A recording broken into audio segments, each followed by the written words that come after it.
So thank you so much. మాకు terrific response వచ్చింది. యునానిమస్గా we had blockbuster reports from all kinds of screens. So hero గారు actually కారేకూడలో ఉన్నారు. So he's wished all the love and everything to the media and to the audience as well. 2 daysలో ఆయన ఇక్కడికి రాగానే we'll celebrate our success with them. ఏదైతే అనుకున్నామో ప్రతి ఎపిసోడ్ ఇది పేలుతుంది, దీనికి యునానిమస్ రిపోర్ట్ యునానిమస్గా రెస్పాన్స్ వస్తుంది అనుకున్నాం. ప్రతిదీ అలాగే ట్రాన్స్లేట్ అయింది. ఈరోజు ఎవ్రీబడి ఈజ్ ఎంజాయింగ్. ఒక స్టాండింగ్ ఓవేషన్ ఉంది. We are very happy.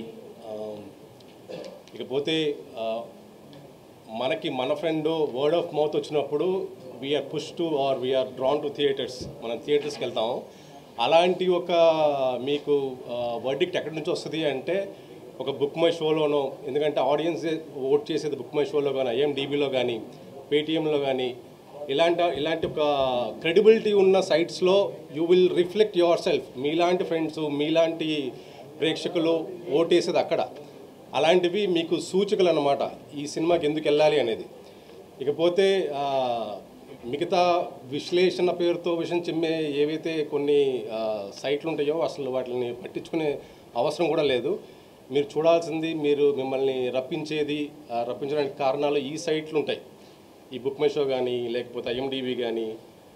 That is what it is reflecting the genuine content rating అనమాట. And thank you so much for the response what we are getting today. We are much grateful to the audience. Good evening అందరికీ. నేను పర్సనల్గా అంటే talk follow అవుతున్నప్పటి నుంచి రాత్రి ఒక show పడింది. I think me friends UK నుంచి మాకు ఫస్ట్, అంటే ఇంత మునుపు యూఎస్లో పడేది, ఇప్పుడు యూకేలో ఫస్ట్ టైం ప్రీమియర్ అన్నిటికంటే ముందు పడింది. సో అక్కడ నుంచి మేము టాక్ ఫాలో అవుతూ వచ్చాం. So like the director and or writer said మాకు యునానిమస్ రిపోర్ట్స్ వస్తున్నాయి బిగినింగ్ నుంచి. సో పొద్దున్న నేను పర్సనల్గా థియేటర్కి వెళ్ళి మా ఫ్రెండ్స్ అండ్ ఫ్యామిలీతో చూశాను అండ్ వేరే థియేటర్స్ కూడా వెళ్ళాను. So I think people are enjoying it. And first time అంటే రవితేజ గారు ఆయన కంఫర్ట్ జోన్, అంటే మామూలుగా ఎప్పుడు ఎనర్జెటిక్గా సరదాగా అంటే వెరీ కొలోక్యల్గా సరదాగా ఎక్కువ ఎనర్జెటిక్ తోటి ఉంటారు మామూలుగా ఆయన చేసే క్యారెక్టర్స్లో. That is what we expect from him.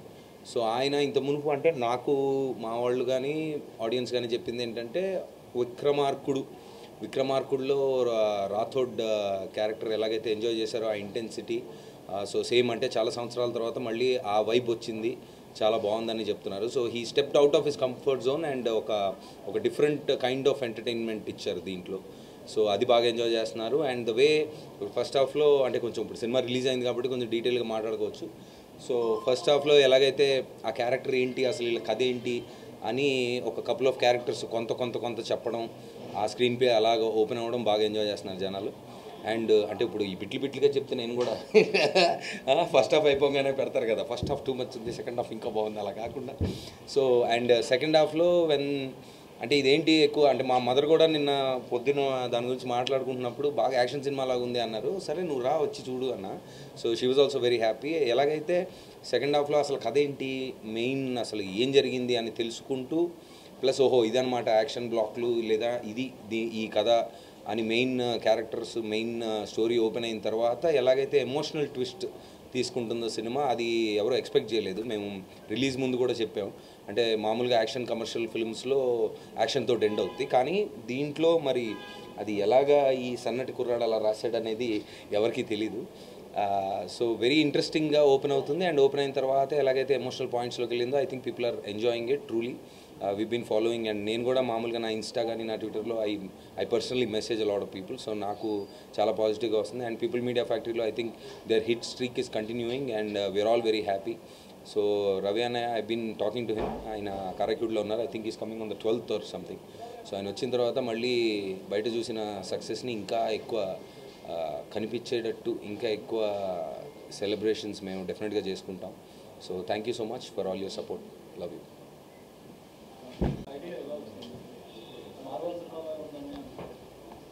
మార్వలస్గా ఉందంటున్నారా? It's like a marvel, it like a wow. అంటే కమ్స్ ఫ్రమ్ ద స్టోరీ. ఆయన ఇన్ని ఆయుధాలు తీసుకెళ్ళిపోతాడు కాబట్టి ఆయన ఇంటినే ఒక ఆయుధం చేసుకుంటే ఎలా ఉంటుంది, ఎక్కడెక్కడ ఉండొచ్చు ఆయుధాలు, ఇల్లు ఒక ఆయుధం, మాత ఒక ఆయుధం, అలా స్టోరీ నుంచి వచ్చిన ఐడియానే స్పెసిఫిక్గా చేసిన ఐడియా. అదే సేమ్ కథ ఇచ్చే బ్యాకప్పే ఆ డైలాగ్ కూడా కారణం. పబ్జీ గేమ్ కంటే సినిమాలో ఎక్కువ గేమ్లు ఉన్నాయని కొంతమంది ఇంకా వెళ్ళడానికి ఫిక్స్ అయ్యారు, అంటే బ్యాచ్ సెటప్. అంటే పబ్జీ బేసిక్గా ఏంటంటే తెలియకుండానే మనలో రెలవెంట్ థింగ్ అయిపోయింది. అంటే ఒక పాయింట్లో నేను చాలా చిన్న పిల్లల దగ్గర నుంచి పెద్దవాళ్ళ వరకు పబ్జీలు ఆడుతూ దాన్ని ఇంకా ఏకంగా బ్యాన్ చేసే పొజిషన్కి వచ్చిందంటే స్కోప్ పెట్టు, సో స్కోప్ కరో back side, why can't we use it అని అనిపించి వాడుకున్నాం అంతే. I think kids are enjoying it very much. Announce చేశారు కదా పార్ట్ 2, సో ఎలా ఉండబోతుంది, మా ఎక్స్పెక్టేషన్స్ ఎలా పెట్టుకోవచ్చు, యాక్షన్ ప్యాక్డా లేదంటే అన్ని ఎలిమెంట్స్? అంటే ఒకటి మనం ఈ సినిమా ఫస్ట్ నుంచి కూడా ఆ సినిమాలో డైలాగ్ ఉంది, ఇందే డైలాగ్ యాక్చువల్లీ గేట్లు వేసాం, సైరన్ వేసాం, అలాగే సినిమా ట్రైలర్లు వేసాం, టీజర్లు వేసాం, సినిమా యాక్షన్ ఫిల్మ్ డ్రామా అని చెప్తూ వచ్చాము. నువ్వు శంకరాభరణం ఎక్స్పెక్ట్ చేసి వస్తే మనం ఏం చేయలేము. సో ఇది యాక్షన్ డ్రామా, యుద్ధకాండ తీసినా కూడా యాక్షన్ డ్రామాలానే ఉంటుంది, యాక్షన్ ఫిల్మ్లో ఉంటుంది, కమర్షియల్గా ఉంటుంది, మాస్ ఆడియన్స్కి రీచ్ అవ్వడానికే ట్రై చేస్తాం. సో దీంట్లో అఫ్కోర్స్ స్టోరీ టెల్లింగ్లో మనం కొంచెం ఎన్హాన్స్మెంట్స్ ట్రై చేస్తాం, ఒక ఫినిష్ ఇవ్వడానికి ట్రై చేస్తాం, కానీ బట్ మేజర్లీ తీసేదైతే కమర్షియల్ యాక్షన్ డ్రామా. రవితేజకి ఎలా కన్విన్స్ చేశారు? బేసిక్గా ఆయన జోనర్ సపరేట్ ఉంటుంది, ఆ కంఫర్ట్ జోనర్ నుంచి బయటకు వచ్చి యాక్షన్ ప్యాక్ ఫిల్మ్ ఇప్పుడు వరకు చేయలేదు ఆయన. అంటే యాక్షన్ అనగానే కమర్షియల్ ఒక లేబుల్ వచ్చేస్తుంది కాబట్టి ఆటోమేటిక్గా ఆయన ఈ వాజ్ వెరీ ఓపెన్ ఫస్ట్ నుంచి కూడా.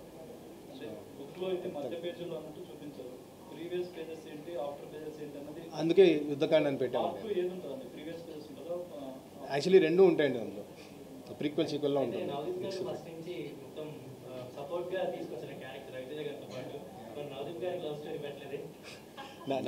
నేను ఆయన్ని ప్రేమిస్తుంటా. రొమాన్స్ అదే సెకండ్ పార్ట్లో మీరు చూస్తాడు బ్రోమాన్స్.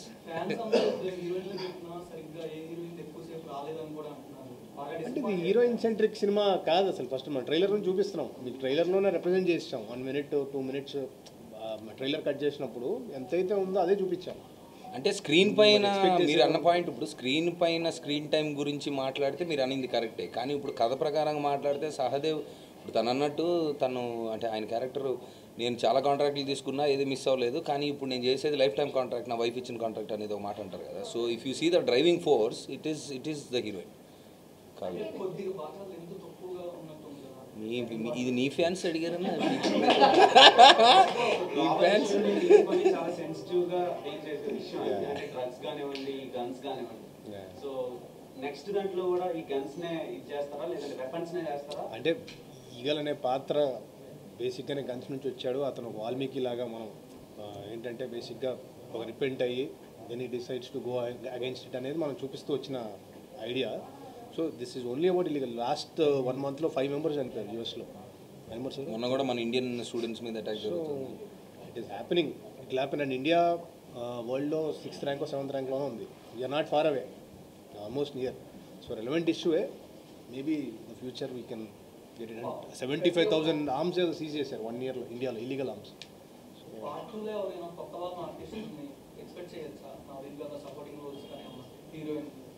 సో అది కంప్లీట్లీ అసలు టూ ఎర్లీ టు కమెంట్. చూసారా సినిమా? అంటే తక్కువ ఎక్కువతో సంబంధం ఉన్న ఇంపాక్ట్ ఏంటి అనేది పాయింట్. సో అంటే గన్స్ తోటి లవ్ చేయొచ్చు, ఇట్లా యాపిల్స్ గురించి కానీ ఇలా చాలా పాయింట్స్ చూపించారు కదా. ఇంకా వైల్డ్గా తయారవుతారేమో లవ్ చేసి. ఏం చేసినండి వైల్డ్గా అంతా? ఒకటి అనుకొని తీస్తాం, ఒకటి చూస్తారని అనుకుంటాం, ఏదైతే చూడదు అనుకుంటా అదే చూస్తారు. ఇప్పుడు ఈ పబ్జీ బాయ్స్ అంతా బయటికి వెళ్ళి గన్నులు పట్టుకొని యాపిల్స్కి వస్తారని మీ ఫీలింగ్. ఓకే చూద్దాం, అలా జరిగితే పార్ట్ 2లో అలా చేసిన వాళ్ళని ఏం చేద్దాం అనేది మళ్ళీ మనం మాట్లాడుకుందాం.